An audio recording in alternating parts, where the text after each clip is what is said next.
Hello, friend. Are you struggling to spot a narcissist on a first date? You're not alone.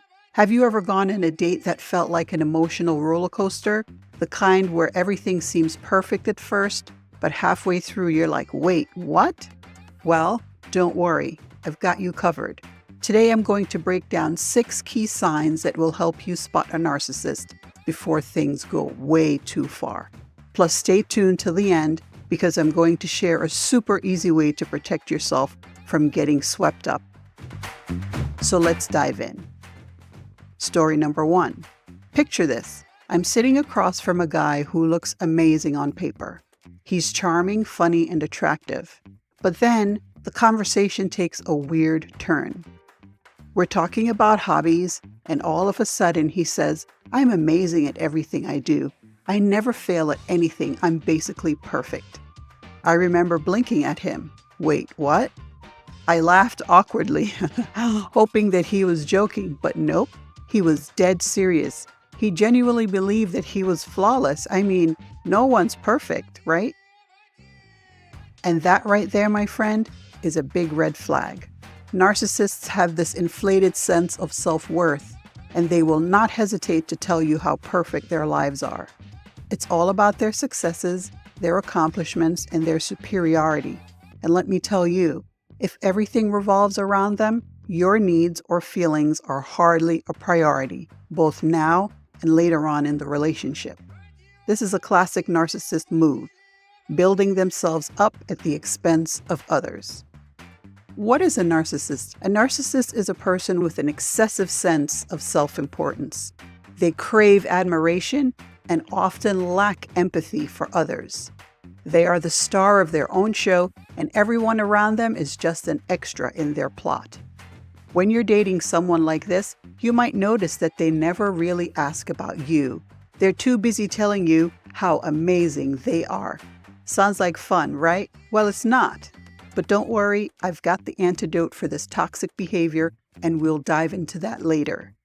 Sign number 1, the grand entrance. Narcissists love to make an entrance. If you're on a date and they're bragging about their job, talking about how they know famous people, or dropping a ton of names right away, that's a big, flashing red light. It's like they're walking on stage, hoping everyone in the room notices their fabulousness. They thrive on attention and need to be the center. They'll do anything to capture the spotlight. And if you're not giving it to them, expect some passive-aggressive behavior. Sign number 2, excessive self-praise. Narcissists love to talk about their accomplishments, their career successes, or how talented they are. And here's the thing, this isn't a little brag here and there. No, this is all they talk about. You might say something about your day that excites you, and they'll turn the conversation into a competition. It's like you can't get a word in because everything has to circle back to them. Suddenly, your little victories don't compare to their grand feats, and that's your sign to check out emotionally. You don't want to be stuck in a one-sided conversation where your worth is measured by how you compare to them. Story number 2, the me, myself, and I date. Okay, picture this.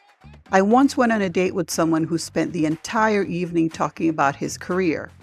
They went on and on about how everyone at work loved them, how they were the best at what they do, and how their boss was constantly showering them with praise. So I tried to share some exciting news of my own, something I was really excited about, like this podcast. And guess what? They turned it into a competition. It wasn't enough to just listen and celebrate with me. No, they had to one-up me with something like, well, that's cute, but I did XYZ and saved my company $1 million. It was at that moment that I realized I wasn't on a date. I was in the audience of a Narcissist 101 class. Sign number 3, the lack of empathy. This is a huge one. Narcissists struggle with empathy. You could be telling them about something really painful you're going through, but they'll brush it off. They might even say something like, oh, that's not a big deal. You'll be fine. And then boom, they'll turn the conversation right back to themselves. They're so wrapped up in their own drama that your feelings are an afterthought. It's like your emotions are just background noise to their spotlight. Story number 3, the "it's all about me" birthday disaster. Let me tell you a wild story from a friend of mine. She was dating a guy and everything seemed perfect at first. But then the conversation took a turn. They were talking about birthdays, and my friend mentioned her upcoming milestone birthday, her 30th. Immediately, this guy cut her off. He said, "Well, my birthday's coming up and I expect the best birthday party anyone could have." It was supposed to be a fun conversation about her big 3-0, but instead, he made it all about his birthday. It was a clear sign that his needs and wants came first and everyone else, including her, was secondary. I'm not sure I would want to be in a relationship with somebody like that. But anyway, sign number 4, the manipulation game. Narcissists are experts at manipulation. If they feel like a date isn't going the way they want, they pull out all the stops. Maybe they'll start making you feel guilty by saying things like, "I've been waiting for someone special like you," or "no one ever understands me."